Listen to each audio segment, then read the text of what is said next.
Одондөр суугт автоморил би бол хөтлөгчийн хот. Адренер нэвтрүүлгийн шинэ дугаар эхэлж байна. Энэхүү нэвтрүүлгийг хөтлөгч ганц өх бидэнд бэлтгэн хүргэдэг.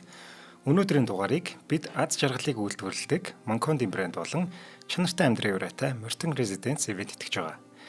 Нэвтрүүлэг маань та бүхэнд YouTube-ийн одондөр суугаар болон NTV телевизээр замун 83.3 170 төлгөний одмонд радиогоор хүрч байна. За, өдрийн мэнд.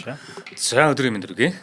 За өнөөдөр хэдүүлээ Монгол төрийн маань 3 төрийн гэдэг тий 3 төрийн зүтгэлтэн гэж нэрлэгддэг. За мөн дээрээс нь ардыг гэгэрүүлэх яам гэж манай боловсролын яамыг хэлж байгаа шүү дээ. Тэгэхээр боловсролын яамны маань анх л ардыг гэгэрүүлэх яам гэж байгуулагдахад энэ хүн сайдаар нь ажилласан.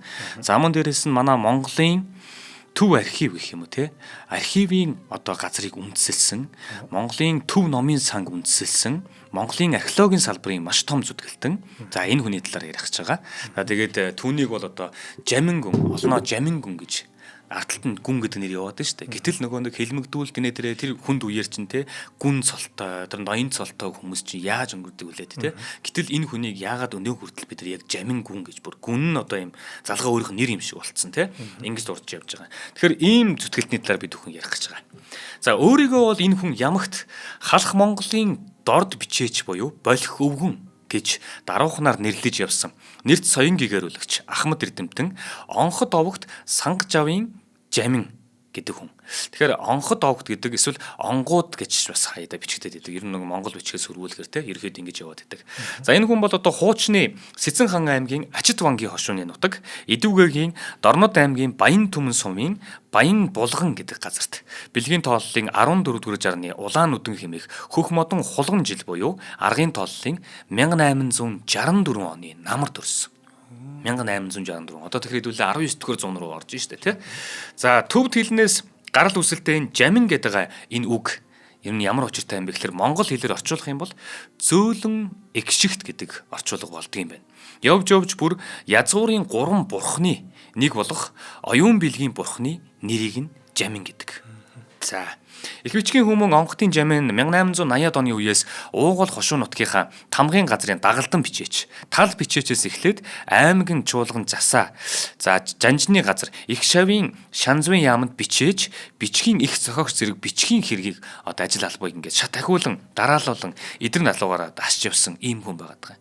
За манай монголчуудын маань юу гэдэг юм те Европын боловсролын систем гэх юм бол те жишээлбэл нэг сургууль байгуулаад сургуульдаа нэгдүгээр ангиас авахулж оролцуулаад те тэгээ бэлтгэл яачлагддаг ч юм ингээд явж байгаа юм Европ талын боловсролын систем шүү дээ те. Гэтэл манай монголчуудын үндсэн уг тэр өөрсдийнхөө хүүхдүүдийг залгамжилж бичиг ном сургадаг байсан юм нь болохоор энэ гэрээр эхэлж заадаг. Нутгийнхаа арай нэг бичгтэй номтой хүнийд хүүхдэд аваачиж өгдөг. За магадгүй ойрхон бол өглөө явж орой ярьж болно те. Бусдаар бол бүр хүүхдэд аваачиж өгчдөг.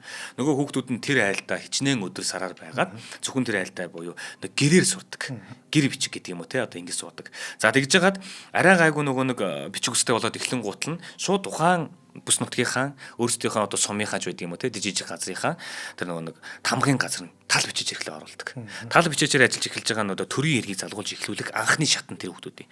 За ингэж жагаад бүтэн бичээчээр ажиллаж эхэлнэ. За тэгэн гутлаа бичгийн дараагийн асуудыг хийгээд явдаг. Яг энэ маягаар нацагт орж байгаа хүртэл те яг ингэж өсч явдаг штэ. Тэгэхээр манай монголчуудын хүүхдүүдээс сургаж байгаа бичиг номтой болгож байгаа хэлбэр нь угаасаа л энэ. Яг тэрний дагуу л ингэж ажил албауудыг шат ахиулаад явж байгаа. Яг эдгээр залуу наснасаа.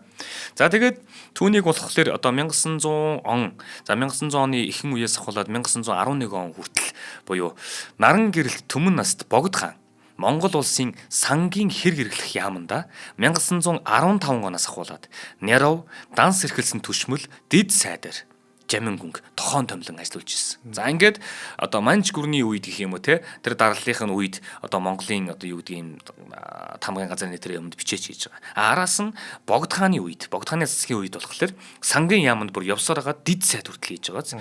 За мөн дээрэс нь олноо өргөгдсөний 4-р оноос 7-р оны үед буюу 1913 14 оноос нэг 18 19 он хүртэл гэсэн үг байхгүй. Хууль дүрм зохиож эмхлэх хэвлэн түгээх ажилд онцгой зүтгэл гарган ажиллаж ирсэн. Тэгээд бичиг хэргийн их гавьяаны учир улсад туслагч гүн гэдэг хэрэгмээр шагнуулж байгаа. Улсад туслагч гүн. Одоо бид чинь нэг мэдэн штэ. Одоо Английн сүүл гэхэд Бекхэм те. Бекхэм чинь ингээд нэг эзэн хаанаас нэг сойр гэдэг солыг авч байгаа штэ. Тэрнтэй адилхан энэ хүнийг улсад туслагч гүн гэж гүнгийн одоо хэрэгм болгож байна гэсэн үг байхгүй.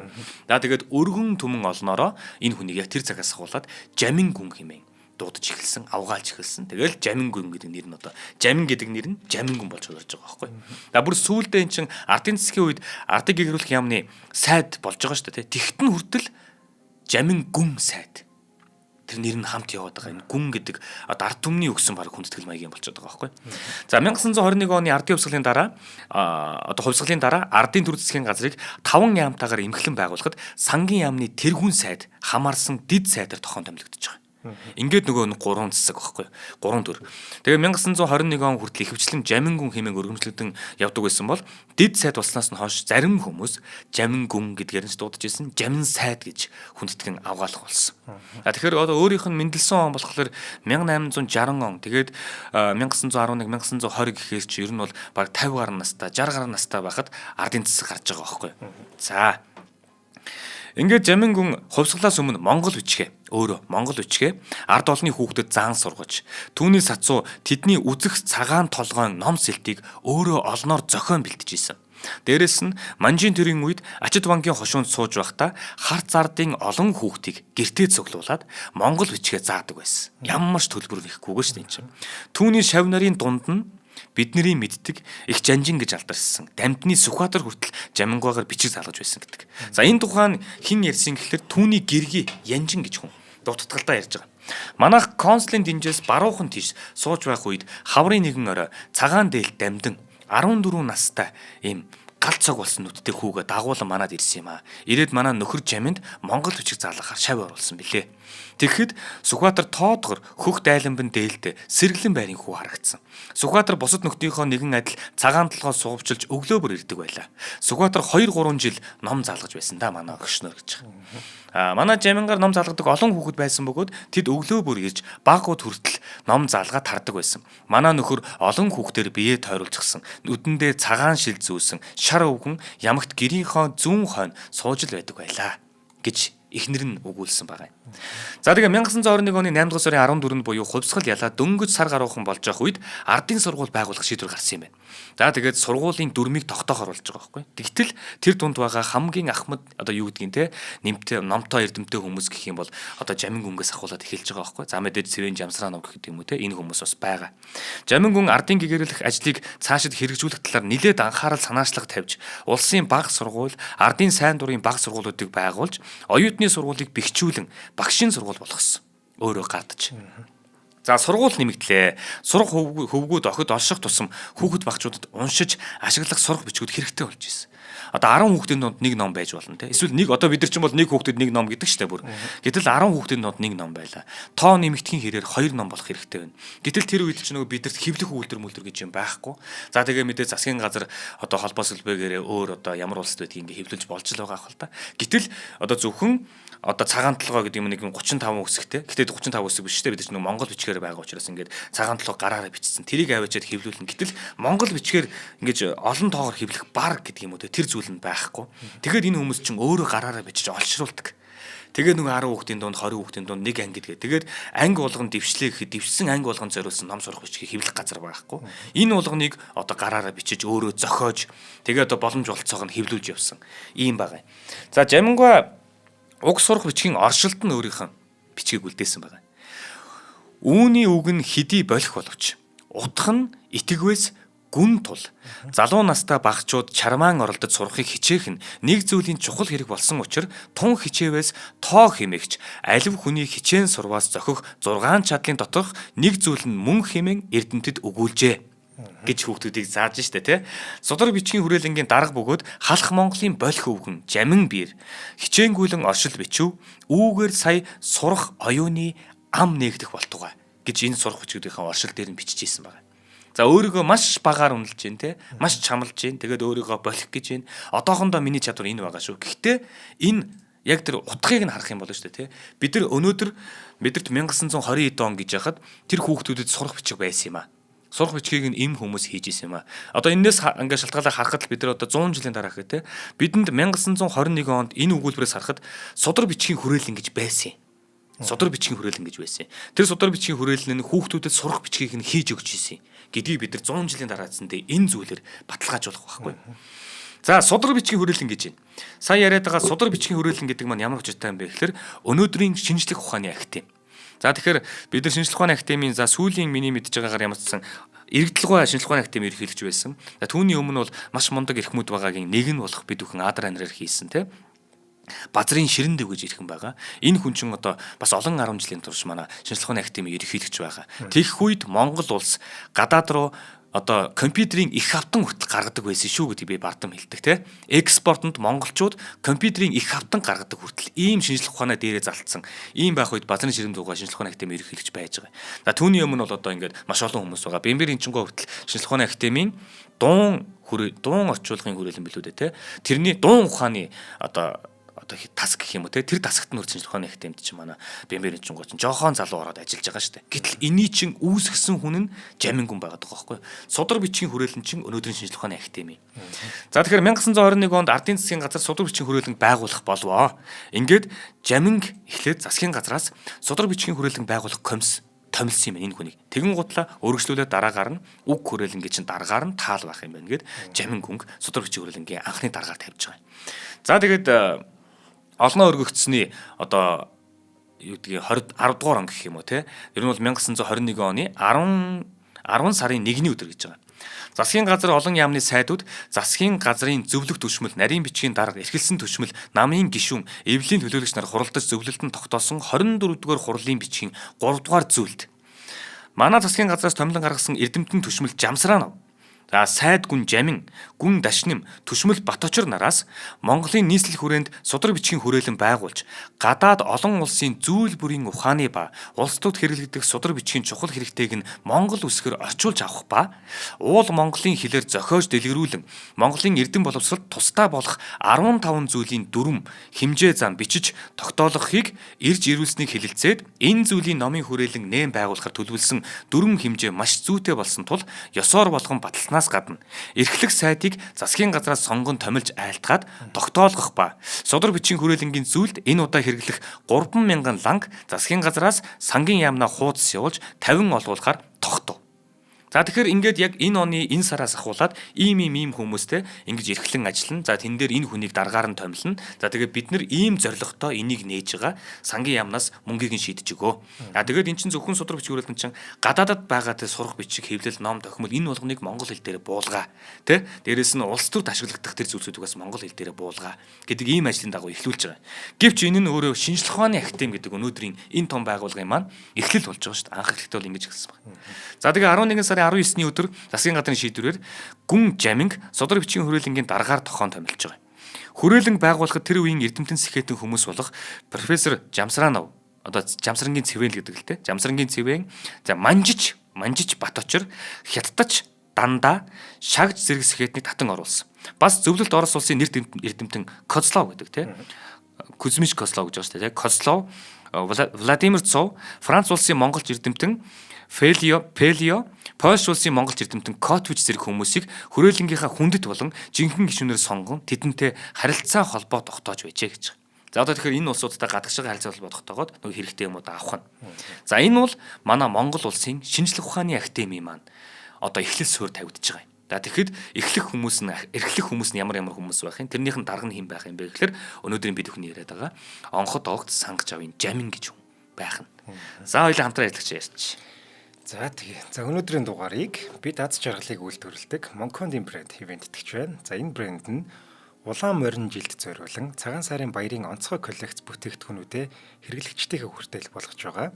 За уг коллекц нь уламжлалт амт орчин үеийн савлгаа баярын уур амьсгалыг хослуулсан ийм шийдэлтэй юм байна. За бид хоёр явард байгаа тийм Монкондыг хоёул харуулж. За манай үндэсний үйлдвэрлэгч Монконди брэнд. За ер нь бол дуудахгүй үндэсний маань бас нэгэн дархлаа болсон нэгэн сайхан баяр болгож байгаа юм мэдээж манайхан бүгдээр л хүлээж байгаа байлгүй дээ. Наач задарсан байна уу? Тийм задраад бид эдийцсэн өдөр биш тийм юу вэ? Наа чин болохоор байгаа. Тэгээд энэ болохоор одоо аюу олон төрөл байгаа. Бид хоёр нэг хэд хэдэн дугааруудаар танилцуулах юм тий. Тэгээ энэ болохоор юу юм бэ лээ? Тарганы хамттай шоколад нь чих хэрэгж байгаа. Ааха. Тэгэхээр чинь айгу гоё санаа байгаа сте тий. Тарганы амттай байна тий. Тарганы амттай гэхээр тий. За цагаан сарын коллекцт шар сүүний limited edition хуурсан шар будаатай бүтээгдэхүүн 300 грамын зохисдог савлгаатай гэдэг ийм нэг уут байлаа л дээ. Зүгээр ингээд тогтцдог. Айгу хөрхэн савлгаатай. За мөн содон молор үхрийн нүд таргийн амттай шоколадын чихэр нь 300 грамын зохисдог болон 1000 грамын ууттай савлгаатайгаар санал болгож байгаа. А зохисдог гэдэг нь энэ юм байна шүү. Ууттай нас зохисдог юм байлээ. Зогсож байсан шүү дээ. Тий. Бит хоёр яриад гард байж байгаа. Харуулнаа дараагийн дугаарууд тий. За мөн уламжлалт амтыг шингээсэн цагаан шандас таргийн амттай шоколадын чихэр, улаан шандас арц цэцгийн амттай шоколадын чихэр нь тус бүр 500 грамын уттайгаар савлагдсан байгаа юм байна. За хоёр төрлийн амтыг нэг дороос мэтрэх боломжтой шанц солимог бүтээгдэхүүн 250 грамын савлгаатай байгаа юм байна. Энэ нь цагаан сар болох гэж байгаа учраас хүмүүс бэлгэлдэг ч юм уу те. Яг энд нь зориулаад янз янзын савлгаатай гой савлгаатай байгаа байхгүй. Энд чинь бас айгүй том байгаа сте. Бид хоёр ямар сандаа ингээ хоёул ор дутаа тавьчих гэсэн чинь бид хоёрыг хаагаад болдгоо. Гэтэл цагаан сараар чи хүнд бас юм гоё нэг юм хэмжээ дамжин гэсэн нэг юм өгөхөд гоё штэ те. Том юм өгж байгаа юм шиг те. Бас нөгөө нэг юу гэдэг шар сууны чихэр гэдэг. Тэрэнд нь яс айгүй дуртай. Тийм үү. За мөн түүнчлэн бэлэг дуурсгал тохиромжтойгоор 200 грамын хайрцагтай цагаан шанц болон улаан шанц шоколадын чихрүүдийг тусгаалan бэлтгэж одоо цагаан сарда зориулан гаргаж байгаа юм байна. За мэдээч одоо цагаан сараар бол манай мөнгө бол гадагшаа нэлээд урсдаг. Тэр чинь хэд нэг их 80 ч үлээ гадагшаа гардыг гэсэн. Тэрийг л одоо ер нь болиулах гээд манай үндэсний үйлдвэрүүд маань ингээд хичээгээд ажиллаад байна шүү дээ тий. Тэгээ одоо савлгаанч гоё болж, амтанч гоё болж бүх юм яг л стандартын дагуу орчин цагт нийцсэн ийм гоё бүтээгдэхүүнүүдийг гаргаж байгаа юм байна. Тэгэхээр гадагшаа мөнгө гаргахгүйгээр одоо үндэсний үйлдвэрлэлүүдэд дэмжиж Монголынхаа бүтээгдэхүүнүүдийг аваасаа гэж одоо уриалмаар байна. За одоо энэ чихрийг боос агуулах худалдааны төв нэгээс болон тэр нь болохоор сонгон найрхан дүүрэг 5 шард байдаг юм байна. Боос агуулах 2 дугаарх нь баруун дөрвөн замд бас байдаг юм байна. За мөн бүх сүлжээ дэлгүүрүүдээр за бас Facebook-ийн Monconde гэдэг брэндээс онлайн дэлгүүрээс нь худалдаад авчих боломжтой юм байна. За дэлгэрэнгүй мэдээллийг 75 тэгтиг 88 дугаар утаснаас авах боломжтой. Тэгээ дугаарыг дахиад хэлчихээ 75 тэгтиг 88. Энэ юу яхаа шүү. Бөөнөр хэмжээгээр авахаар бол ишээ залгаж аваад авна шүү дээ, тийм. Бас шууд за тэдэн тооныг авъя гэвэл чинь Facebook-оор авчиж болохгүй бах. За ингээд ийм гоё бүтээгдэхүүн гаргасан. Боса компанид баярлалаа. За баярлалаа. Үндэсний үйлдвэрлэгч маань тий. За нэвтрүүлэгт эргээд орё. Тэгээ нөгөө бидэд юу яаж байгаа штэ.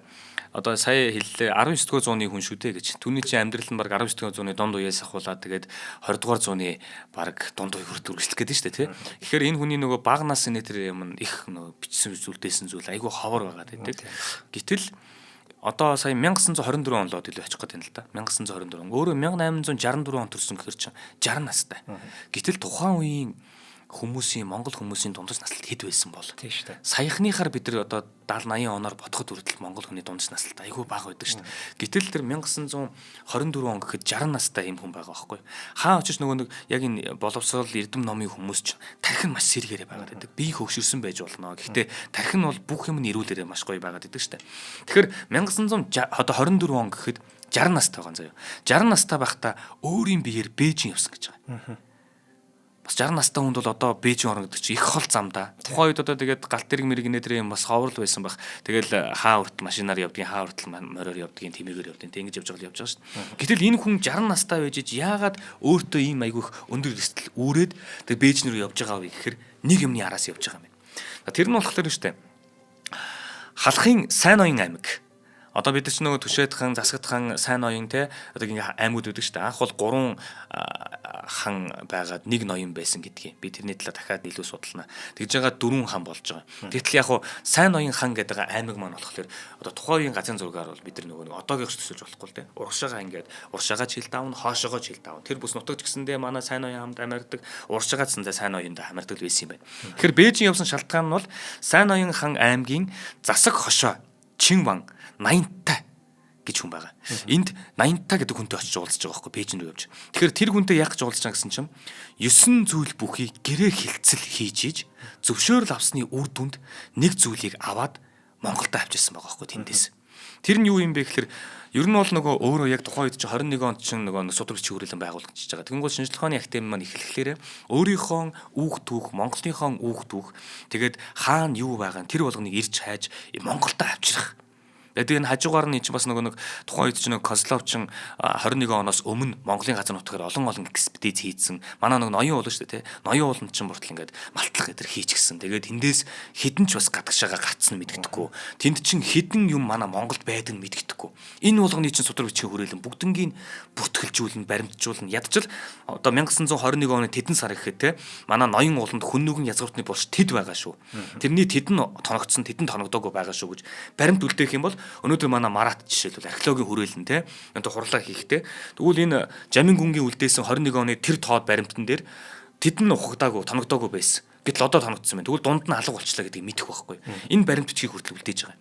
За тэгээд энэ Бээжин рүү яваад тэр 80 вантаа очиж 80 вангийн талаар олон ч бас юм дээр гарч ирдэг л те.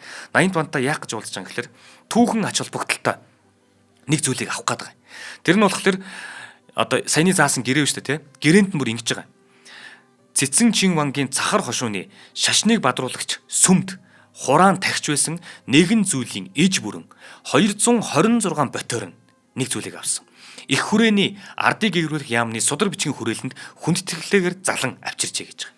За энэ ямар учиртай юм гэхээр нөгөө гэрээг нь хэлээд ярьчих заяа. Гэрээ нь болохоор уул гэрээнийх нь оршил өгд ингэж байгаа. Бүр юм маш том гэрээ хийсэн байна шүү дээ.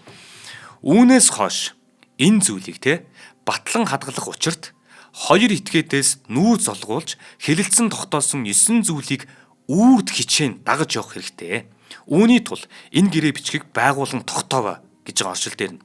За тэгсэн чинь гэрээ бичвэрийн 3 дугаар зүйл дээр үүнийг үрд заяа. Үрд их хүрээний судар бичгийн хүрээлэнд хичээнгүйлэн хураан тахиж огт босод хүмүүний дураар салган зээлж гадагш гаргаж үзэх ба бас бус газарт нүүлгэн хурааж үл боломгүй гэж онцлон тэмдэглэсэн. Тэгэхээр энэ маш хатуу зүйлтэйгээр нэг юм авчирч байгааз. Энэ болохоор ийм очтой зүйл. За Монголд бол бурхны шашин гэдэг зүйл бол маш эртнээс байсан. Манай хүннүүгийн түүхэнд эзэндээ бурхны шашин гарч ирдэг. За манай Монголын их хаадуудын үед маань их Монгол улсын үед ч гэсэндээ залган явж байгаа хаадуудын маань үед одоо төрийнхэн шашныг бурхны шашин болгосон хаан ч гэсэндээ байдаг. Энэ бидний л ялгаагүй түүх. Бурхан багшийн аман зэрлэг гэж нэг юм байна. Бурхан багшийн аман зэрлэг. Түүнийг нь ганжуур гэдэг юм байна. Тэгвэл бол тэр ганжуурыг энэтхэгийн их эрдэмтэд судлан шинжилж зүйл бүлээр тайлбарлан баяжуулсан. Тэрийг болохоор ганжуурыг нь эрдэмтэд судлаад баяжуулсан тэр зүйлийг нь болохоор данжуур гэдэг. Данжуур буюу шаштрын орчуулга гэж байгаа. Энийг болохоор Буддын 10 ухааны 3427 нэр төрлийн ном зохиолыг багтаасан их хөлгөн судар. Тэгээд төвдүүд анхлаад байна шүү дээ, тий. Буддын их хөлгөн судруудыг орчуулахдаа ганжуур тий. Энийг бас данжуур гэдэг одоо ганжуурыг нэг орчуулж ш данжуур болгож штэ. Хэмээн англиг орчуулсан байдаг.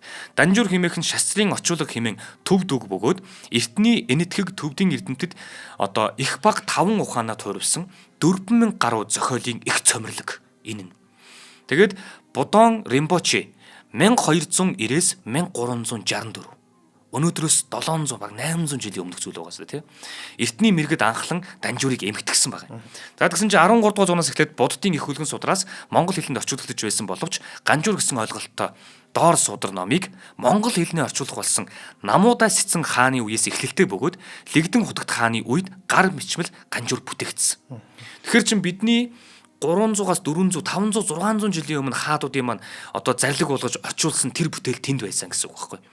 За тэгээ энэ үйл явдалтай адилаар данжуурд багдах судруудаас монгол хэлний орчуулах ажил эртнээс хийгдэж байсан боловч данжуурыг монгол хэлний орчуулах хэмээгдэх өргөн цар хүрээтэй үйл ажиллагаа албан ёсоор Тэнгэрийг тэтгсэн хааны үе буюу 1736-аас 1796 онд зарилгаар үйл хэрэг болсон. Тэгэхээр тэрийг монгол хэлний орчуулсан байх гэдэг. Тэр нь тэр урд байгаад байсан байгаа байхгүй. Тэгээд тэнд байгаа хийд байгаа. Юншөбүгийн хийд гэж их гардаг юм. 80 донтой их ойролцоо байдаг. Тэгээ Юншөбүгийн хийд чинь болохоор Бээжинд байдаг хийд гэдэг. Айгүй бол тэр хийдэд байсан байж магадгүй.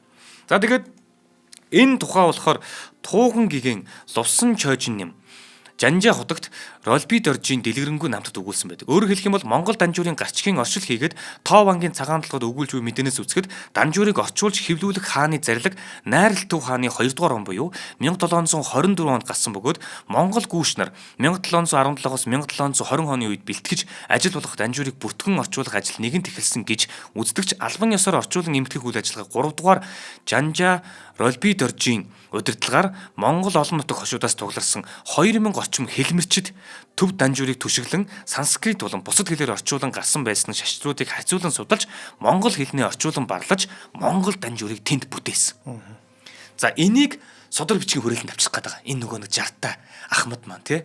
Тэгээд очсон. Тэгээ очиод тухайн одоо газар нутгийнх нь одоо хамлам одоо юу гэдгийг хийтүүдтэй нь уулзаа. Дээрээс нь энэ 80 туан гэдэг байгаа тий. Монгол баан штэ энэ чинь. Тэгээд энэ хүнтэй уулзаад ингэсээр хагаад яг Ганжуур нь 108 боттой. Дотроо 1161 цохол багтдаг.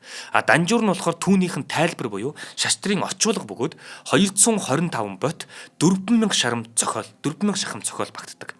Энийг Жамингүн 1924 онд намар өөрийн биеэр Бээжин яваад тэгээд энэ 80 туантай хамтарч хагаад очиод гэрээ зөвшөөрөл дээр 9 зүйлийн гэрээ гэдэг чинь ийм очтой байхгүй. Ингээд Монгол үсгийн данжуурыг содор бичгийн хүрээлэндээ үрд эрдэнчлэн хадгалуулсан хүүхдүүд. Тэгж явж ирсэн байхгүй. Тэгэхээр ч одоо тэгэл мэдээж бохны шашин гэхээр чинь Төв Азаар, Азийн улсуудаар те гэдэг юм ингээд тархан байшиж байгаа. Тэр дунд чинь Монголын бас бохны шашин гэхэд харах юм бол те тэр чинь хаадууд маань төрийн шашин болгож байгаа үе байна. За тэгэл мэдээж бас айгүй олон юм ярьдаг л да. Гэхдээ бидэнд чинь тэр дундаас Далайлам гээд бүгд зүтгэдэг, бүгд итгэдэг. Одоо нөгөө Далайламд ингэж идэл бид нар чинь өөрсдийн гişin шашныхаа богд буюу те тэргүүнтэй шүү дээ. Гэх мэтчлэн бидний өөрсдийн бас бохны шашин гэдэг чинь Монголын бохны шашин гэдэг чинь бас арай өөр л дөө. За тэгээд ийм зүйлийг бол авчирсан байдаг. За дээрэс нь өөрийнх нь бүтээл төрүүлэх талаар ярих юм болов шүү дээ. Сургуулийн тоо олшроод нөгөө сурах хүүхдүүд нэмэгдэх тусам хичээл хэрэглэх гарын авлага их болоод тэгэнгүүт эн чинь Монгол бичгийнхаа цагаан талаар гаргадаг. Монгол бичгийнхаа шүү. Босоо Монгол бичгийн цагаан талаар гаргаж байгаа юм. Тэгээ үндсэн сурах бичгүүд энэ шаардлагатай болсон учраас харгалзан үзэж Жамин гүнтэн Монгол үсгийн цагаан толгой дээрэс нь үсгийн дүрм тоо бодлогыг бодоо эхлүүлэн те энэ болгоныг бүгднийг өөрөө бичиж тойрвж исэн. Өөрөө бичсэн. Их бичгийн хүмүүн Онхтын Жамины эрдэм судлалын үндсэн гол салбар нь Монгол хэл бичгийн ухаан байсан. Эдүүгийн хэл бичгийн ухаан гэдэг нь хуучны дорн дахны уламжлалт их таван ухааны нэг дуун ухаан гэдэг. Жамин гүнтэн Монгол үсгийн аймаг анхлан сурах өвгүүдийн оюуны амыг нэг тодорхой толь хэмээх оршуу гэдэг монгол хэлний цагаан толгойг 1914 онд зохиогоод хорголжин бараар барлан хорголжин бараар өөрөө ингэж нэг манайхан ч өөрсдөө ингэ сийлээд бар хийж байгаа шүү дээ тий бараа ингээд одоо юу гэдгийг нэг будгандаа тэр дүрж байгаа тий буулгаж байгаа шүү дээ гэх мэтчлэн. За тэгээд түүний бичсэн Монгол хэл шинжилгээний дурсгалт бичгүүд гэх юм бол Алтан тойл гэж байдаг, Дөт зам гэж байдаг, Окторгун майн гэж байгаа, Оюун бэлгийн соёрхол гэж байгаа, Тодорхой тойл гэж байгаа, Тодтогч тойл гэж байгаа, Ухааны түлхүүр гэж байгаа, Харанхуг арилгагч зул, Хэлний чим гэх мэтлэн олноос онцгойсон өвөрмөц сайхан өргөмж нэртэй чамрагсан зүйлийн илрэл огт бос бөгөөд харин одоо үзэж харах хүмүүст нэгийг бодглуулж хоёрыг сануулах далд зоригтой байж мэдгч ийм галчнуудыг өгсөн байдаг. Яг гоо тэр үед бол мэдээж нөгөө Бурхны шашин гэдэг зүйл маань тухайн үед бол нэлээд мэдээж нөгөө нэг Монгол түмэнд аяа дарахсан байгаа учраас яг нэг ийм зуулмол гэдэг ч юм уу те иймэрхүү үг хэллэг нийтийн дунд ашигладаг л гэсэн үг байхгүй. Тэгээд тэр үгүүдээр одоо галчгуудаа өгсөн ч гэдэг юм уу ингэж хүний анхаарлыг татаж ийм цагаан толгой хэл зүйн номуудыг бүтээсэн байдаг байх нь л те. За тэгээд түүний одоо бас нэгэн чухал хэргийн юм за энийг ярьчээ. Урт өдрийн улиг үгийн бичиг гэж өөрөө 1925 онд ийм ном гаргасан байгаа байхгүй. Энэ ном нь бол өөрөө нэг ийм уран зохиолын гэдэг юм уу иймэрхүү номууд биш шүү. Ерөөсөө л нөгөө нэг боловсрал сурах бичгийн номууд байхгүй юу? Харин тийм хүртлээ яасан гоё үзэсгэлэнтэй нэрнүүдтэй юм бэ? Урт өдрийн улиг үгийн бичиг. Сонсголонтой нэрнүүдтэй. За тэгээд үүнийхөө өмнө өөрөө нөгөө дандаа оршил бичдэг шүү дээ. Оршил дээр бол өөрийгөө маш багаар бичдэг те. Ингэж бичдэг. Тэгээд юм ойлгоосоо оюуны чин ам эндээс нэгдгийн шүү гэдгийг хэлж өгöd идэг. За тэгсэн чинь саяны хэлээд байгаа энэ номынхоо төгсгөлд ингэсэн юм байна. Манай Монгол улс эрдэм соёл юугаан бадруулахыг нэн ихэд хичээж насан залуу ухаан сэрлэн багчуудыг гадаадын хэл бичгийн сургуульд явуулж байгаа нь нэн саашаалтай бөгөөд гагцгүй үндэсний үсэг бичгийг урдаар шамдан сурвал зохих юм аа. Учир юу гэвэл гадаад улсын хэл бичигт хэдий боловсрсон боловч Монгол үсгийг төсөөлөн мэдэхгүй бол гадаад улсад илэглэгдэх төдийгүй. Бас ч нэгэн зүйлийн их хэрэг дутагдах бизээ. Тэгэхээр одоо энэ үг нь шүү дээ тий одоо 1925 онд гаргасан ном. Одоо яг өнөөдөр 2026 он тий 100 жилийн дараа гэхэд энэ үгийг ингэж хэлэхэд одоо ч гэсэн үнэн байна уу тий? Одоо бүр хамгийн үнэн байна. Одоо ч гэсэн үнэн байгаа шүү дээ тий. Гадаадад илэглэгдэх төдийгүй гэж. Гадаад улсад илэглэгдэнэ. Ингэдэг шүү биднийг нөгөө юу болоод хэлдэг шүү дээ. Тоог тохуу болгоод бид нар онгоо болгоод ярьдаг шүү дээ. 70 80-аад онд ингээ гадны жуулчд мулчд ирээд ч юм ингээ хүмүүсээр явж байхад манад энэ барилгыг Оросууд барьж өгсөн. Манад энэ барилгыг одоо хятадууд барьж өгсөн. Манай энэ циркийг чин румынууд барьж өгсөн те. Румын улсаас дэмжлэгдээр барьсан. Манай энэ гүүрийг японочууд барьсан. Сүүлдээ нөгөөд нь та нар өөрсдөө яг юу барьсан юм бэ гэдэг шүү дээ. Ягаад тэгэхээр биднэрт өөрсдийн барьсан тэр сүм хийд дугн одоо юу гэдгийг манай Сүхбаатарын дарь гангийн хийц имэйл тэр одоо хийцтэй хийрмэл сүлмэл одоо гоё гэрүүд те энэ олон хийдүүдийг чинь бид нар өөрсдөө барьсан шүү дээ. Гэтэл эднэрийг чинь бид нар барилга гэж бодохгүйгээр нөгөө нэг өндөр нэг хэдэн 2 3 давхар барилгуудаа барилга гэж ойлгоцсон. Тэгээд орчин цагийн барилга үүснээ 100 жилийн баярын мэнд хүргэе яг нэгэндээ баяр хүргээ. Тэр өдрөөр амраад баяр тэмдэглээд те ингэ явчихдаг. Тэгээд биднэрт эргүүлээд та нарын чинь өөрсдөө чинь барьсан юу юм бэ гэдээ асуухад бид нар тэнд инээгээл ингээл бас мунхаг л байсан байгаа байхгүй тий. Гэтэл одоо эргүүлээд харахад нэрэл тэгээ одоо ингээл одоо Оросын соёлын нөлөө их орсноос болоод бид нар чинь шкаф, стол юу гэдэг вүлээ тий. Одоо ингээл маш олон орс үгнүүдийг амьдралдаа ашиглаад явцсан байдаг тий. Тэрийг ингээд хэлэхлээр ойлгохгүй. Одооноос л бид нар зайрмаг гэж хэлдэг болсон. Одооноос бид нар шүүгээ гэж хэлдэг болсон. Одоо бид нар ширээ гэж ярьдаг болсон уулна. Гэтэл дахиад нэг хүчтэй улсын нөлөөгөөр дэлхийд даяар глобалчлагдаад энэ аппликейшн ч гэдэг юм сошиал юмуд орж ирээд бид нар одоо бүгдээрээ л апа нээч гэх юм бол апа мэднэ те юу гэдэг чи одоо нөгөө бийл одоо олон одоо гадаад үгүүдийг ашигладаг та те ингэдэг ч гэсэндээ магадгүй танаас эргүүлээд тэгвэл нөгөө бурамтаг гэж юу ингэ асуухад бид нар мэдэхгүй байхгүй те гэх мэтчлэн тооглоно гэж юу юм гэдэг ч юм инглээ бид нар мэдэхгүй шүү дээ яг тэр чин ингээд энэ хүний 100 жилийн өмнө хэлсэн үг өнөөдөр амьд байгаа байхгүй яхтар тэр эцсийн үгэнд сүүлийн үгийг хэлээд байж яа нэглээ учир юу үгүй байс гэж байгаа. Сурвал болно бол миний сайшаалтай. Гэтэ дотоод өөрийнхөө үндэсний хэлийг болно сурвал явах юм аа. Учир юу үгүй байс гадаад улсын хэл бичигт хэдий боловсрсон боловч Монгол үсгийг төсөөлөн мэдэхгүй бол гадаад улсад элэглэгдэх төдийгүй бас ч нэгэн зүйлийн их хэрэг дутагдах бизээ. Харин тий. Сүүлийн үг бол маш хүчтэй. Энд чинь 25 оны үг. Гэтэл бид нар чинь 42 онд одоо нөгөө нэг эхлээд латин үсгийг авах гэж үзэж байгаа. Тэгээд эргүүлээд араас нь кирилл үсгийг авч байгаа. Ингээд монголчууд тэр зэгтээ босоо монгол үчгээсээ те монгол үчгээсээ салж байгаа байхгүй. Өнөөдөр монгол үчгээр бид нар ингээд бичих гээд игдэг. Энэ дээр байгаа одоо энийг хараад унших хүн хэр их байгаа бол монгол чихрэл гэж юм л да. Ерөнхий баримжаа байна. Бид нар нэг нэрэл бичиж чаддаг. Гэтэл бидний одоо 1000 хүн дотроос монгол бичгээ бичиж чадах хүн хэдвэ гэвэл гарын 13 л хүрэхгүй шүү дээ. Тэ. За хоёул хамтран хэлж ярьчаад дараагийн гоё юм яа. За чанартай амьдрын ураатай Морцин резиденц өнөөдрийн дугаарыг ивент итгэж байгаа. За 345 автомашины зогсоолтой ийм хотхон байгаа. Би яагаад энийг хэлээд байна гэхээр байрнаас олон авто зогсоолтой байхгүй юу. Тэгэхээр нэг айл 2 машинтай байсан ч гэсэн асуудалгүй авто зогсоол нь хүрэлцээтэй гэсэн санаагаар хэлж байгаа юм шүү. Тий. Одоо тэгээд манай гэр бүл одоо жишээл манай эхнэр ингээд олонтойгоо байх дуртай. Гэр бүлээ маш их өрдөг. Манад ингээл цагаан сарч бай, Мартин аминч бай, хүүхдийн мөн төсөөлөрч бай, шинэ жилээрч бай. Манай ах トゥ нар бүгдээрээ ирцгээдэг. Гэр гэртээ гарах ёстой шүү дээ.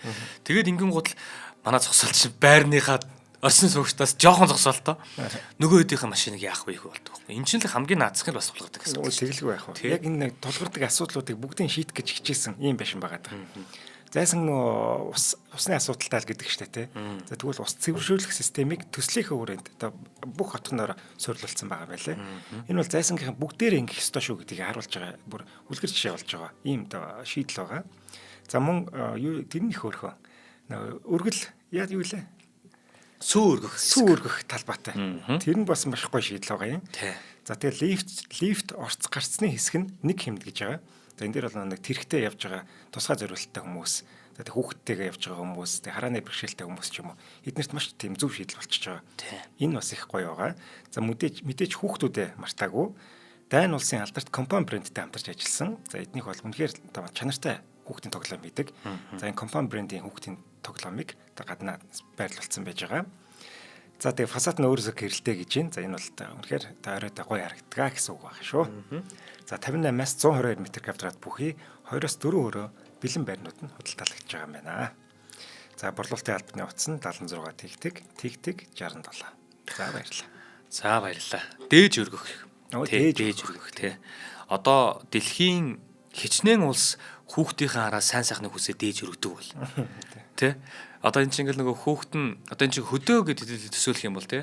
Одоо нөгөө 100 жилийн өмнө гэх юм бол хүүхэд нь сургууль сурах гад нийслэл рүү ч юм уу аймаг руу явна гэсэн үг шүү дээ. Гэтэл унсан цагаас нь ахуулаад өвөр дээр өсгсөн ач хүн сургуульд явж байхад эмээ нь одоо яах вэ араас нь сайн сайхныг хүсэл тэгээ ганц байгаа бурхандаа залбирна. Тэгэл дөрөөн дээр нь сүү тусаагаад бидэнд чинь байгаа хамгийн бэлэгдэлтэй цагаан юм чинь сүү шүү дээ. Дөрөөн дээр нь сүү тусаагаад араас нь сайн сайхан явгээ гэж сүү өргөж байгаа ш, цагаан өргөж байгаа ш.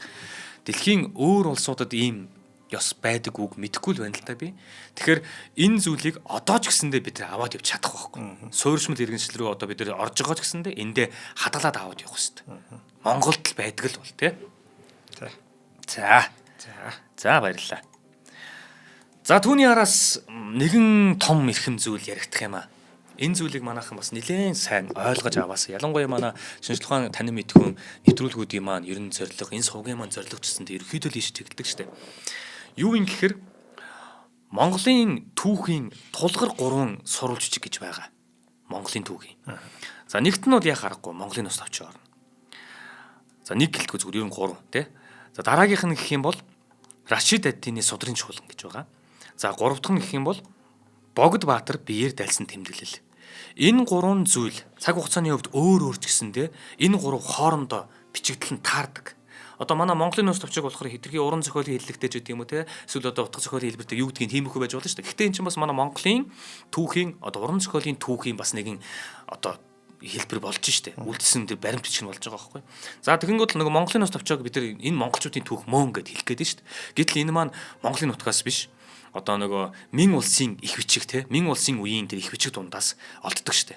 Тэгэнгүүт л манайхан чинь нүүдэлчин учраас тийм юмыг авч ингэж хадгалж бичиж үлдээдгүй төрлийн ийм улс байгаад байдаг. Гэтэл одоо нөгөө суурьшмал иргэмшилтэй одоо урд байгаа улс чинь болохоор бүх юма бичиж үлдээдэг. Дараагийн хаан нь гарч ирэхдээ өмнөх хааныхаа хийснүүдийг сайн ч юм уу ч бичиж үлдээдэг ч үл нэг ийм юм байдаг. Тэгээд Мин улсын үеийнхэн бичгийн дундаас тэрийг Монгол хятад хэл ойлгоцсон ханз мэддэг монгол хүн л ойлгох бичиг байхгүй. Тэгэхээр одоо галилеж бичнэ гэдэг. Бид нөгөө мессеж бичгтэй яаж бичдэг лээ. Тэнтэй хатан галилеж бичсэн ийм зүйл болцсон. Үүнийг нь одоо ихэл рүүгээ буулгах ажлыг нь цэнд хүн хийж байгаа шүү дээ, тий. Босоо монголч руу буулгаж байгаа. Тэнгууд босоо монголч руугаа ингээ буулгachингууд түүнийг нь дараад нь хит хитэн удаа мэдээж манай судрагч хөрөлөм мөрөлн ч юм хадгалж байгаа сайжруулад араас нь цэндийн дамжин сурангаа бид нар кирилл үсгтэй болчихгууд л одоо нөгөө монгол бичиг дээрээ байгаа түүхээ эргүүлж авч явах хэрэгтэй гэд цэндийн дамжин сурангаа кирилл руугаа буулгаад өнөөдрийн бидний Монголын ус тавчаа бидэнд ирсэн юм аа. Энэ бол түүхийн маань монгол хүний маань хамгийн үнэт одоо нөгөө нэг бичвэр түүхийн маань бичвэр мөн үү мөн. За үүний чин ганцхан одоо ганцаараа байгаад байгааз үнтэй чин ямар нэгэн улсын ямар нэгэн зүйлийг таарж ийж эний чин боддоо мөн нөгөө археологийн олдврууд олдож ийш те нөгөө нэг энэ сурвалжтай гараад исэн одоо юу гэдгийг морьныхан одоо духовч те юу гэдгийг тэр болгоны мөн бэ штэ гэдэг ч юм уу тэр нь археологийн олдвор баталгаачих юм бол энэ улам үнэн болдог. Ингээд дэлхий хүлээмжшөрөөд за асуудаг юм байна. 800 жилийн өмнөөс одоо цаг хугацааны юугаан тогтоосон ч гэсэндээ 800 жилийн өмнөх юм мөн байна гэд ингэж батлагддаг. За тэгэнгუთ энэ Богд Баатар бие дайсан тэмдэглэл нь болохоор жахууны гэдэг үл үдэ. За энэ нэг юм байгаа. Нөгөөх нь болохоор одоо судрын чуулган гэж байна те. Судрын чуулган бол одоо Монголын түүх уран зохиолын бас цөм болсон зүйл. Энэ судрын чуулганы чин Рашид ад-Дины судрын чуулган гэдэг те. Рашид ад-Дин гэж байна. За тэгэхээр энэ ямар учиртай юм бэ гэхээр энэ 1294 оноос 1304 оны хооронд буюу 10 жилийн хугацаанд Монголын их хаан Хүлэг хааны удмын хаан болох Газан гэж хаан байгаа. Энэ хааны үед монголчуудын уламжлалт эрдэм мэдлэг түүхийг үлдээх зорилгоор өөрийн сайд Рашид ад-Динд үүрэг болгож Чингис хаан ба түүний үр удмын угсааны талаар бичих даалгавар өгсөн баг. Энэ Газан гэж хаан. Тэгэд энэ хааны зарилгын дагуу сайд болох Рашид ад-Дин яг энийг ажлыг эхлүүлсэн. За тэгээд зохиол бичиж эхэлсэн гэж байгаа. Тэгээд судрын чуулган болохоор Өлзийд хааны үеэр бичигдэж төгссөн. Өлзийд хааны үеэр. Зохиолын баримтуудын ихэнх нь Монгол хаадын дэргэд ордонд он удаан жил ажилласан хүмүүсээс сонссон зүйл. Одоо жишээлбэл Чингис хааны дэргэд ажилласан хүмүүсээс те Чингис хааны төрх ямар байсан? Хаац ямар байсан гэдэг. Амнаас ам дамжиж. Тэрийг нь одоо бичиж буулгаж байгаа байхгүй Рашид ад-Дин гэдэг энэ эрдмийн хүн. За тэгээд сонссон зүйл. Тэгээд уугар, хятад, төвд, энэтхэг, түрэг, араб, еврей, христийн шүтлэгтэн зэрэг гүн ухаантнууд шашны судлагч нар түүхч хүмүүсээс сонссон холбогдох номноос орчуулсан зүйлүүдээ бүрдүүлээд энэ Рашид ад-Дин гэдэг чинь судрын чуулган гаргадаг.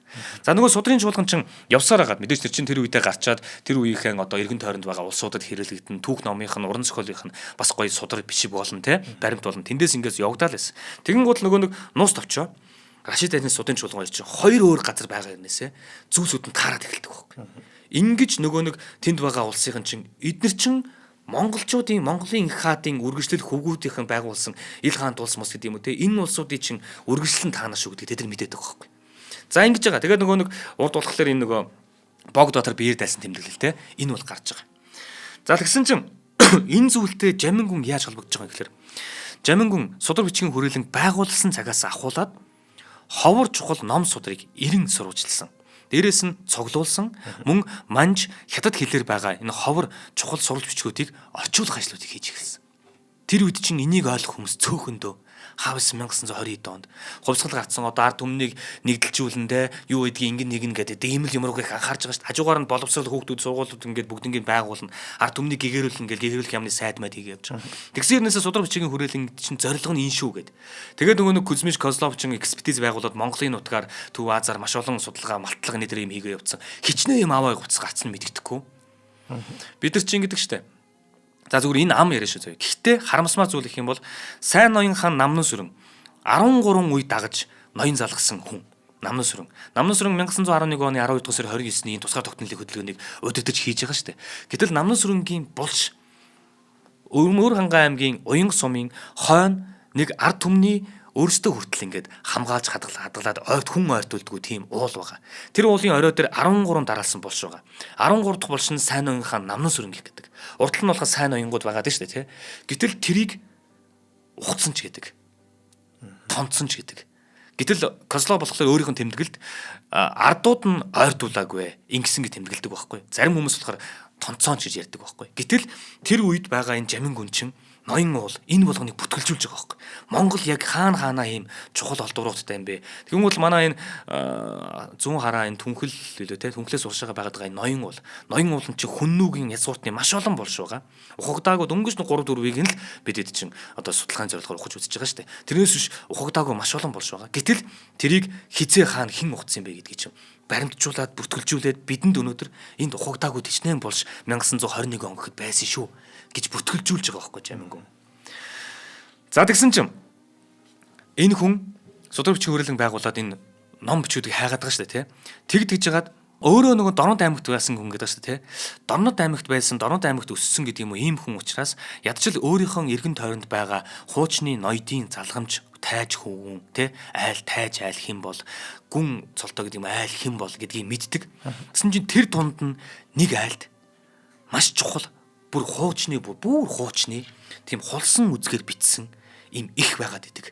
Их бичмэл байгаад идэг. Юу гэдгийг тэр үед өөрөө мэддэггүй. Гэхдээ тэр айлд байгаа шүү гэдгийг мэдсэн. Тэгээд нөгөө нэг судар бичгийн хүрээлэн байгуулчаад тэр айлаа хайдаг. Тэгж байгаа очдөг.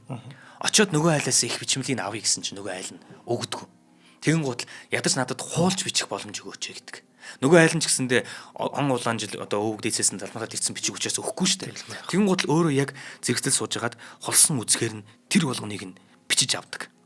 Тэр нь юу юм бэ гэхлээр бидний мэдих луу гүний алтан тавж байгаа. Луу гүний алтан тавж. За луу гүний алтан тавж ялангуяа энэ одоо их бидэнд олдсноороо бидэнд үлдснээрээ одоогийн бэмбэр энчингуйч бай маш олон хүмүүсийн судалгааны их нь болдог. Энэ хүмүүс луу гүний алтан тавж гол нь ямар очтой юм бэ гэхээр одоо Рашид Адны судан чуулган те Монголын улс тавчаадаа ингээд хаад мадын нэрээр ч юм үйл явдлаар таардаг. Одоо Богдбаатар биеэ дайсан тэмдэглэл одоо тэр чинь бас нэг Чингис хаантай нүрээр уулзаа тэр үед байсан одоо өв соёл одоо юу гэдгийг тэр үед байгаа зан сашил ахуй соёлыг нь илүү бичсэн байгаа шүү дээ. Тэрнгээрээ таардаг. Монголын улс тавчаа байгаа. Гэтэл Монголын улс тавчааны 282 зүйлээс 304-р зүйл хүртэлх бүх зүйлс нь луу гүний алтан тавчтай таардаг байхгүй. Тэгэхээр Монголын улс тавчаа чинь угаасаа үнэн юм байна. Түүхийн сурвалж чинь мөн юм байна гэдэг баталгаа нь луу гүний алтан тавч байхгүй. Яг гэсэн чинь луу гүний алтан тавч болохоор 17 дугаар зууны үед байсан Монголын эрдэмтэн Гүүш Лувсан Данзан гэдэг хүн өөрөө бичсэн. Тэгээд Эртний хаадын үндэслэн төр ёсны зохиолыг товчлон хураасан Алтан товч хэмээх оршва гэсэн нэртэй байхгүй юу? Алтан товч хэмээн оршва гэсэн нэртэй зохиол байгаа юм. За тэгээд энэ болохоор Чингис хаанаас эхлээд Лэгдэн хаан хүртэлх бүх үеийг хамаардаг. Ийм зүйл байхгүй юу? За тэгээд энийг болохоор олон эрдэмтэд маань үдээж одоо луу алтан товч гэж нэрлэж байгаа. Луу гүний алтан товч гэж бид нар мэддэг. 1937 онд Улаанбаатар хотод энэ луу гүний алтан товчийг Бүгд найрамд Монгол Ард улсын шинжилгээ ухааны академиас 2 ботоор үсэг үрж хэвлүүлсэнийг Жамсрангийн цэвэнгоо оролцоотойгоор бүтсэн гэж үздэг. 1957 болон 1990 онд 2 удаа Кирилл үсэгт хөрвүүлэн буулгацсан. Ингэхдээ жоохон алдаа мадаг ихтэй болгоцсон гэж үздэг. Яг бол Кирилл үсгийг чинь бид нар аваад удаагүй үсгийн дүрм мөрөн муутай байсан. За ингэж жагаад эрдэм шинжилгээний шаардлага хангахгүй байх гэж үзсэн учраас 1990 онд дахиад алдаагийн засдаг.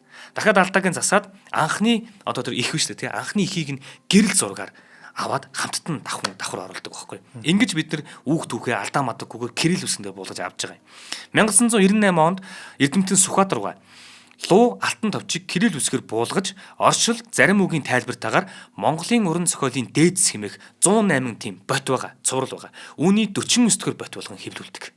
За дээрэс нь 2006 онд Монгол Улсын их сургуулийн Монгол судлалын төвөөс их Монгол улсын 800 жилийн яваг тохиолдуулаад Монголын сурвалж бичгийн цуврал 15 ботод нөгөө Чома багш маань одоо энэ олон хүмүүс нийлж ягаад хөрвүүлэн хэвлүүлдэг.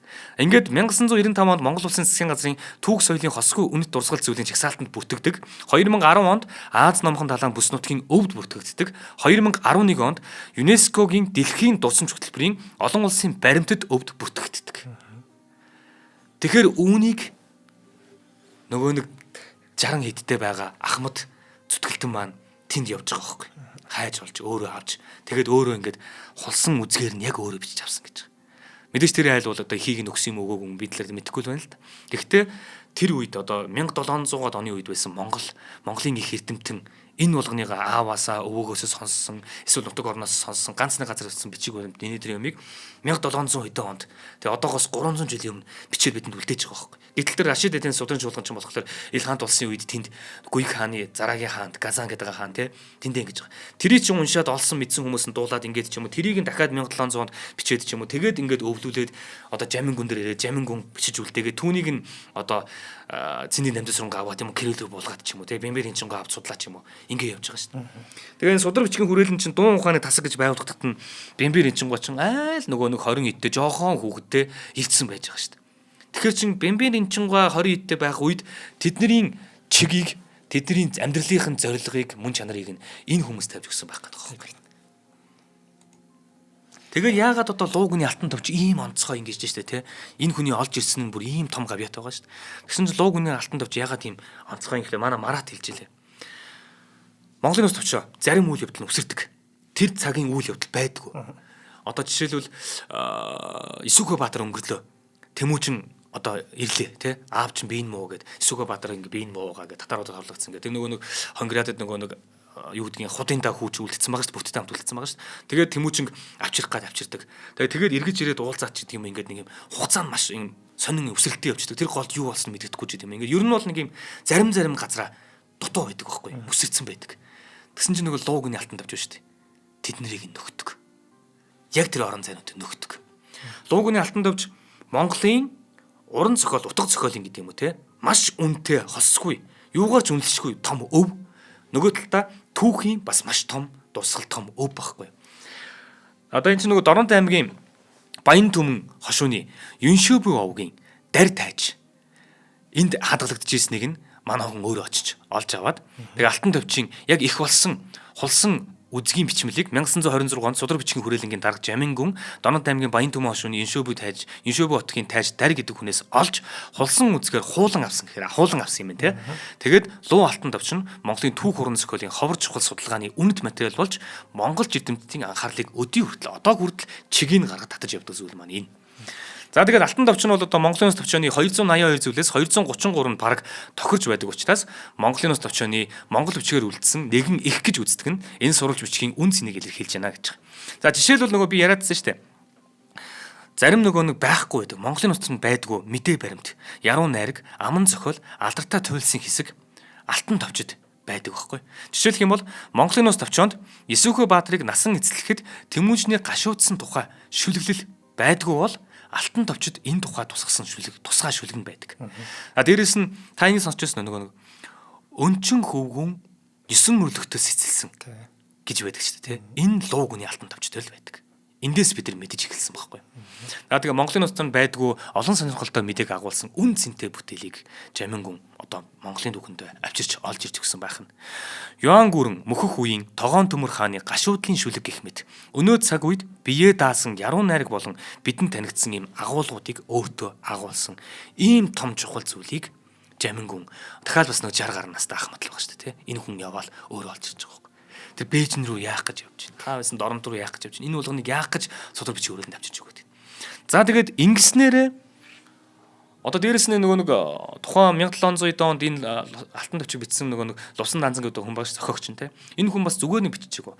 Давхар яг тухайн үеийнхэн нийгмийг өөрөө нөгөө 1700 он те. Бид чинь 1691 онд халах одоо манжид дагаар орж байгаа шүү дээ. Тэгэхээр манжид дагаар орцсон байсан үеийг нь өөрөө Лувсан Данзан гэдэг хүн яг энэ лууг нь алтан төвч дээрээ давхар шүмжилж нийгмээ шүмжилж бичсэн энэ санал дүгнэлтүүд байдаг. Энэ нь хүртэл өнөөдөр бид нар яг тэр үед ямар байсан бэ гэдгийг энэ хүний зүйлс харж болохоор байгаа. Ийм үнэт зүйл байхгүй юу? За тэгээд төгсгөлийн буюу одоо нөгөө төгсгөлийн үе нь шүү дээ. 15 16 зуунуудад Юан гүрний задрал болон Монголын хаадын тэмцлийг Батмөх Даян хааны удам судрыг өгүүлсэн байдаг. Батмөх Даян хааны чинь бид говьоос хааны те хаан залах одоо хаан суух одоо удам угсаг хайж байгаа Батмөх Даян хааныг олоод авчирдаг штэ. Тэгээд нөгөө тэр үед чинь Мандухайц таадан байгаа гэх мэтчлэн яг энэ үе чинь луугны алтан төвчтөр бичиж үлдээсэн байдаг. За тэгээд Монголын Овг аймгийн үүсэл Монголын хаадын угсаа залгамжлал хийгээд энэтхэг төвдийн шашин төрийг хослон барьж байгаа хаадын түүх Монголын эзэнт гүрний түүхийг Чингис хаанаас Лэгдэн хаан хүртэлх үеийн чухал үйл явдлуудыг тооцох замаар бас уран сайхны аргуудыг ашиглан бичснээрээ чухал онцлогтой хэмээн эрдэмтэд үздэг. За тэгээд алтан товч бичигдэх цаг үед шүү дээ тий. Манай Монголд буддын шашин эрчимтэй дэлгэрсэн байсан учраас тэнд бас буддын холбогдлолтой нэр томьёо бас ашиглагдсан байдаг. Үүгээрээдсэндээ бид нар буддын нэр томьёо гараад ирэнгүүт хүй одоо 1600 тий 17 дугаар зууны үед чинь манай монголчууд буддын шашин гэдэг юм бурхны шашин байсан байж тээ. Гэдгийг хүртэл бид нар мэдээд эхэлж байгаа байхгүй. За тэгээд гол нь нөгөө алтан товчий чинь өөрийн гараар буулгаж байгаа шүү дээ.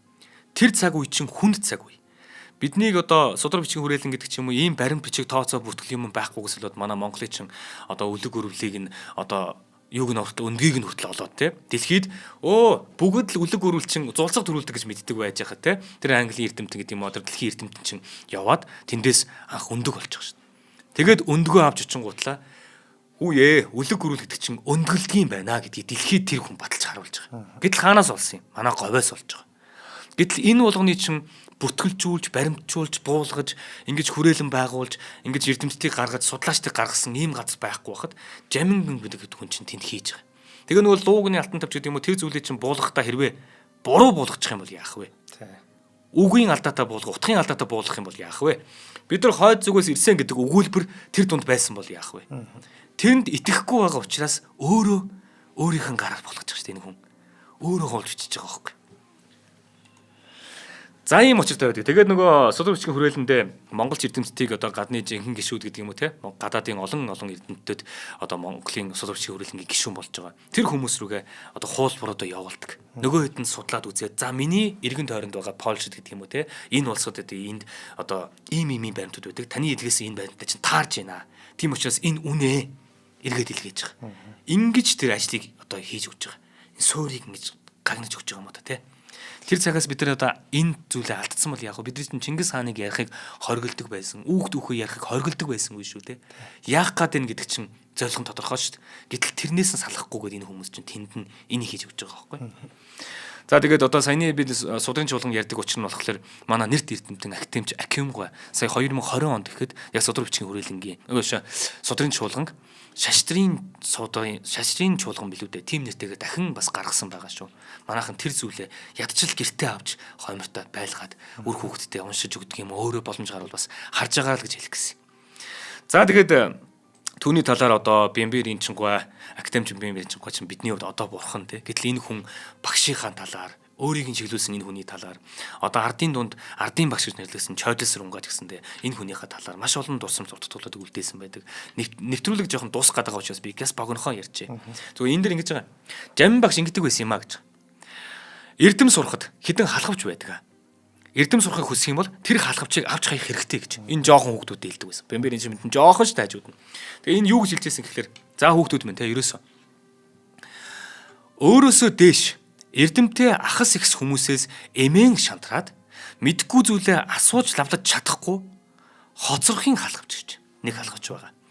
Үеийн нөхдөөс мэдгүй зүйлээ асуухаас ичиж өөрөө мэддэг дүр гарган мэдгүй хэвээр хоцрон нэрлэхийн халхавч. Мэдлэг багтаа буюу өөрөөс доош хүмүүсийг юу ч мэдгүй гэж басамжилж үл тоон үл асуун мэдгүй хэвээр хоцрох дээрэнгүй халхавч. Эдгээрийг штэ шантрах, нэрлэхэх, дээрлэхэх ухамсаргүй гурван халхавч гэж хэлдэг шүү. Эрдэнэтэй болохыг хүсэх хүмүүс тэр халхавчийг хайж ахмадаас халчрахгүй асууж лавлаж мэд. Баг хүүхд хүмүүсийг гололгүй асууж лавлаж мэд гэж сургаж билээ гэж нөгөө нэг саяны яриад байгаа ардын багш Чойжил сүрэн те актив бэмбэрэн чингуйтэр хэлдэг байсан. Энэ хүн бидэнд ингэж хэлсэн шүү дээ. Энэ үг хэдэн зуунаар хаягдахгүй үг юм билээ ер нь бол.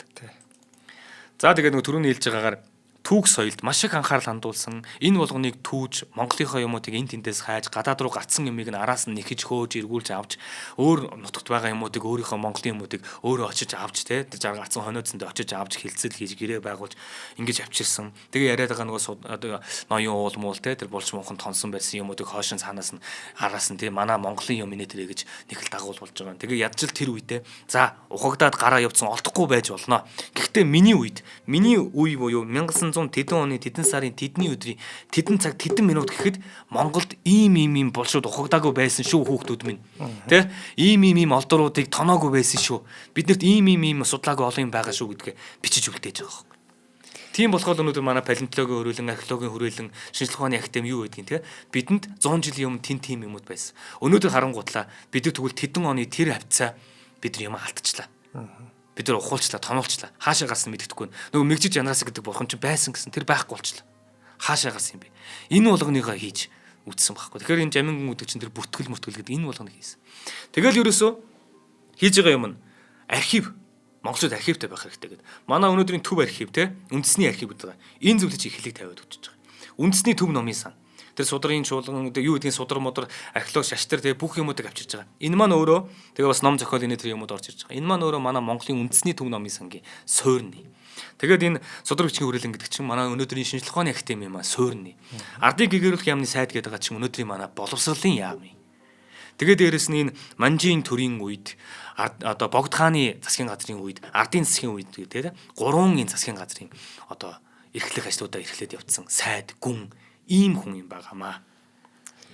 Яа, бүр бишрэхгүй байхын аргагүй хүн юм аа нэрээ. Тий. Тэгээд 1930 оны 5 сарын 1-нд 66 наснда хүрэх үед болсон байна. Тэгээд хүнд өчний өвчнөөс таалд өгсөн гэдэг. За тэгээ энэ хүү нэвтрүүлгийг бид хүн бэлтгэхдээ онхтын жамин гээд Монгол хэл бичгийн ухаан гэсэн тийм ном байгаа л да. Энэ өөрийнх юм тий өөрийнх нь ном байна. Дээрээс нь 1996 онд бичигдсэн Чоймой багшийн одоо энэ нийтлэлүүд бас байдаг. Эднийг бас ашигласан шүү гэж хэлж байгаа. Энэ хүмүүс маань байж иж бид нар энэ хүмүүсээ таньж мэдэж үлдэж байгаа шүү дээ. Тэ? Яг үнэ. Манайхан ч нөгөө яриад нэг тийм хүн байдаг гэдэг ам дамжижлээ мэдээлэл цаашаа түгээдэг хүмүүс шүү дээ. Тэгэхэд энэ хүмүүсийг ингэж бичиж үлдээ. Үнэхээр дутуул байна. Харамсалтай. Олцсон л юм тий. Одоо тэгэл хаан үсэн магадгүй хэний хүүхэд байсан аав ээж нь ямар хүмүүс байсан болоод энийг заавал тэр тал бичээж хошуунд оруулж ийн тий. Жохон байхдаа ямар хүүхэд байж байгаад ийм айхтар мундаг хүн болчихвоо гэдгийг бид нар бас олж мэдмээр л байна шүү дээ тий. Ядчил юм байхгүй юу?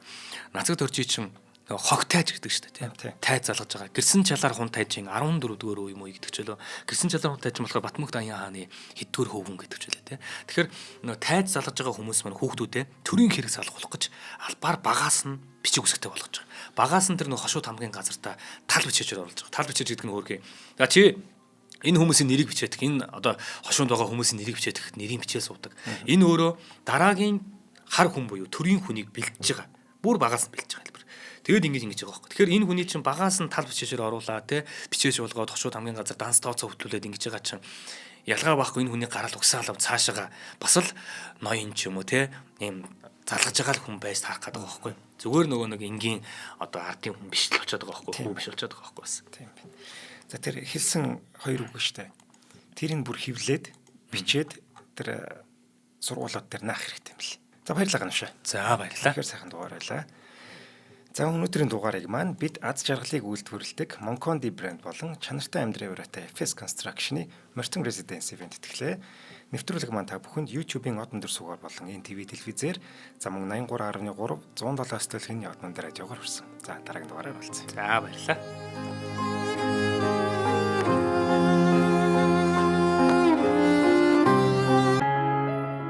Нэвтрүүлгийг хүлээн авсан Нарны аймгийн монголчуудаа баярлалаа.